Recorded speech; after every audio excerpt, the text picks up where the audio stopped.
आदित्य शास्त्री जी, बक्सर से। श्री सीताराम महाराज जी। महाराज जी, प्रत्येक स्त्री मात्र में मातृ दृष्टि कैसे हो? देखो, मात्र दृष्टि से पहले हमें भगवत दृष्टि रखनी होगी। तुम्हारे नाम के आगे शास्त्री लगा इसलिए बताया, और होते तो दूसरे उदाहरण देते। सर्वत्र भगवान है, स्त्री और पुरुष की पोशाक है। ये पांच भौतिक पोशाक है। न कोई स्त्री है न कोई पुरुष है। जीव देहाभिमानी संबोधन, वो जैसी पोशाक मिलती है वैसा तदात्म हो जाता है कि मैं स्त्री हूं, मैं पुरुष हूं, मैं ऐसा। पर आप शास्त्र स्वाध्याय कर रहे हैं, संत जनों का संग कर रहे हैं, तो ये तो समझ रहे हैं ना, तो एक ही परमात्मा बहुत रूपों में खेल रहा है। उसे चाहे माता मान लो, चाहे पिता मान लो, चाहे बंधु मान लो, चाहे सखा मान लो, गुरु मान लो, जो मानो, पर सब में मानना पड़ेगा, तभी सिद्धांत है। जैसे गुरु तो अखंड मंडलाकारम व्याप्तमेन चराचरम, चर अचर में व्याप्त है। समस्त माताओं में, समस्त पुरुषों में, समस्त जड़ चैतन्य में एक ही प्रभु रमा है। उसे चाहे जिस भाव से देख लो। जननी का तात्पर्य कि जब हम अपनी माँ को देखते हैं तो हमारा पवित्र भाव होता है। चरण छुए, चाहे वो दौड़ के हृदय से लगावे, तो हमारे अंदर काम थोड़ी आ जाएगा। हमारी दृष्टि जाए तो ऐसी दृष्टि जाए जैसे अपनी माँ को देखने पर हमें कहीं विकार नहीं आता। ऐसे सब मात्र शक्तियां हैं।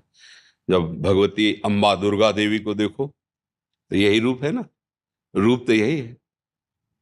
शक्ति का स्वरूप भारी विकास में है, वो महान शक्ति है, अनंत शक्तियों का समूह है, लेकिन है तो ऐसा ही स्वरूप ना। माता जी कैसा रूप धारण किए, वस्त्र धारण किए हुए नारी रूप दिखाई दे रहा है, पर प्रचंड ज्वालामयी शक्ति है। बड़े बड़े बलवानों को भी फाड़ के फेंक देने वाली अम्बा शक्ति। महिषासुर, रक्त बीज, शुंभ निशुंभ, चंड मुंड, सब हमको उसी भाव में देखना है। जैसे हम अपनी माँ को देखते हैं तो नख से सिक तक देखने पर हमारे अंदर काम नहीं आएगा, ऐसे ही हम जितनी भी है सबके प्रति मातृ भाव में। और वो तभी तक टिकेगा मातृ भाव जब तक दूरी बना के रहोगे। भाव से देखना, नजदीकीपन नहीं। अगर नजदीकीपन आ गया तो फिर कोई सिद्ध ही बच सकता है जिसको वास्तविक भगवत साक्षात्कार हुआ है, नहीं तो दोष दृष्टि हो ही जाएगी। वो भगवान व्यास देव जी ने लिखा है, बलवान इंद्री ग्रामो विद्वानम अपि कर्षति, कि इंद्रियां इतनी बलवान है कि अपनी बेटी के पास भी बहुत समय तक एकांत नहीं रहना चाहिए। जवान बेटी हो, अपनी जवान पुत्री हो तो भी बहुत समय तक एकांत नहीं रहना चाहिए। आप और आपकी पुत्री के बीच में तीसरा कोई होना चाहिए। अगर बहुत काल तक एक जगह रहोगे तो बलवान इंद्री ग्रामो विद्वानम अपि कर्षति। तो जैमिनी जी नाम के एक महापुरुष थे, तो उन्होंने, भगवान व्यास देव जी ने जब इस श्लोक रचा और बोला तो उनका, भगवान ये बात हमें समझ में नहीं आ रही कि माँ के पास, पुत्री के पास, बहन के पास, अरे वो पिता है, वो भाई है, अगर एकांत में भी रहेगा तो क्या उसके अंदर काम आ जाएगा? मतलब वो मूर्ख ही होगा तो ऐसा होगा। विद्वान मपि कर्षति, वो विद्वान फिर ऐसा कैसे हो जाएगा? तो जो गुरुजन होते हो ज्यादा तर्क वितर्क नहीं करते, तो उनका इस प्रश्न का किसी दिन समाधान करेंगे। अभी आगे प्रसंग चलता है उसे। फिर बोले शाम की हमारी इच्छा है कि बद्री विशाल में भी एक आश्रम, प्रयाग में भी है, तो कुछ समय के लिए हम वहां के ऋषि मुनियों के दर्शन के लिए, तुम संभालो, तुम यहाँ के प्रधान बनो और सब ब्रह्मचारी हैं, और जो यहाँ की दिनचर्या वही करना। ये उत्तर हो रहा है, उसी प्रश्न का उत्तर। वो समझ नहीं पा रहे, बोले कुछ दिन के लिए हम यहाँ से जा रहे हैं। संध्या के समय सब ब्रह्मचारी तेजस्वी स्नान करके और लौट ही रहे थे। संध्या काल, सूर्य अस्ताचल को जा रहे थे। हल्की हल्की बूंदें गिरने लगी, छम छम छम छम पायलों की धुनी, और नौ किशोर अवस्था, और ऐसी सौंदर्य शोभा, देखते ही रह जाओ। ऐसे भाग के, रक्षा करो मेरी, रक्षा करो। आगे जैमिनी मुनि ही थे, रक्षा करो। क्या बात है? देखा नहीं, ऐसे नीचे देख, क्या बात है, कौन सता रहा है? मैं भटक गई हूं, रात्रि का समय है, अगर एक रात्रि आपके यहाँ मुझे रहने को मिल जाए तो मैं प्रातः अपने स्थान को चली जाऊंगी, पर मेरी रक्षा करो, मेरा स्त्री शरीर है, मैं जंगल में रह नहीं सकती और मैं भटक गई हूं। बोला नहीं, गुरुदेव का आदेश है, आश्रम में सब ब्रह्मचारी रहते हैं, वहां शरणागत हूं, अगर एक रात्रि रख लेंगे तो मेरा जीवन बच जाएगा, नहीं जंगली जानवर मार सकते हैं या कोई दुराचारी पुरुष ऐसा। विचार किया, बात तो सत्य है।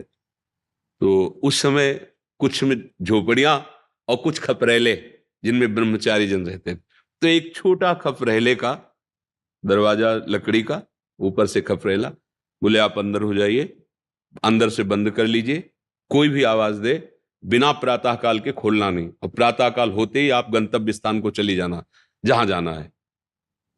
अब बैठे आके संध्या में वही आवाज, वही रूप, बार बार हटाने की कोशिश की, हट नहीं रहा।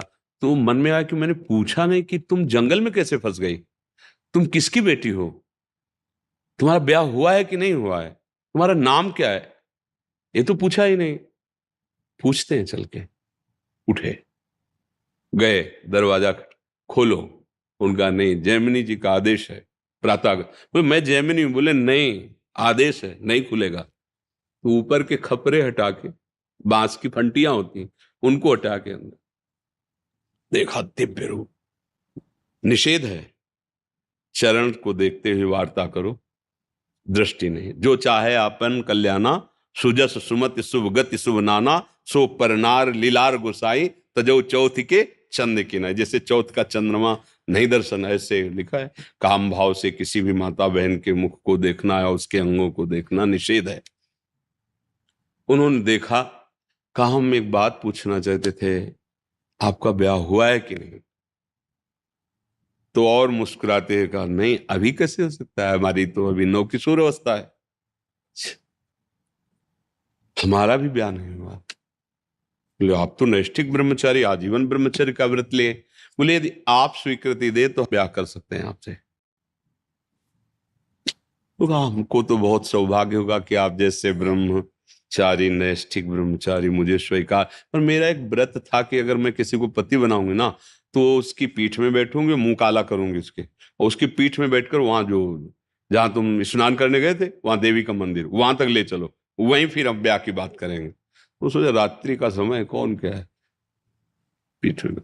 जो वहां पहुंचे तो उतर के 2 चपात लगाए और अपने स्वरूप में आ गए। व्यासदेव जी बोले क्या तुम विद्वान नहीं हो, बहुत बड़े विद्वान जैमिनी जी, क्या तुम विद्वान नहीं हो, क्या तुम्हारे लिए समस्त माताएं बहनें पूज्या भाव से नहीं है, कहां पहुंच गए, कहां पहुंच गए। बोले हाँ गुरु जी, बलवाल इंद्रिय ग्रामो विद्वान पिकल सती, आपने जो लिखा सत्य लिखा।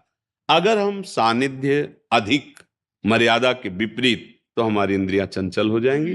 भगवत भाव से चाहे स्त्री हो चाहे पुरुष हो, एक मर्यादा की सीमाएं रखी गई, उन सीमाओं में रहते हुए भजन करें। इस भाव के लिए कहा, जननी सम जानो पर नारी, सब में मातृ भाव रखना। पर मातृ भाव सब में वही रख सकता है जो भगवत भाव से युक्त है। अगर भगवत भाव नहीं है तो भले राखी बंधवाएं, भले चरण छुएं, भले ऐसा, पर अधिक एकांत सेवन पर मन चंचल हो जाएगा, क्योंकि मन बहुत ही पतित आचरणों में रति करने वाला है। इसको छोड़ दो तो देखो गंदी बातें, अंदर देख लो ना, भले ना हो पर इसकी चाल तो देख लो, सब कोई जानता है ना इसकी चाल। अपने मन की दशा छोड़ दो तो सबकी, किसी एक की नहीं, सबकी वो पतन की तरफ जाती है। हाँ, मंत्र बल से, नाम जप से, सत्संग से हम इसको ऊर्ध्व गति भगवान की तरफ चलाते, नहीं मना खष्टा इंद्रियाणी प्रकृति स्थान कर सके। समझ रहे हैं आप जी।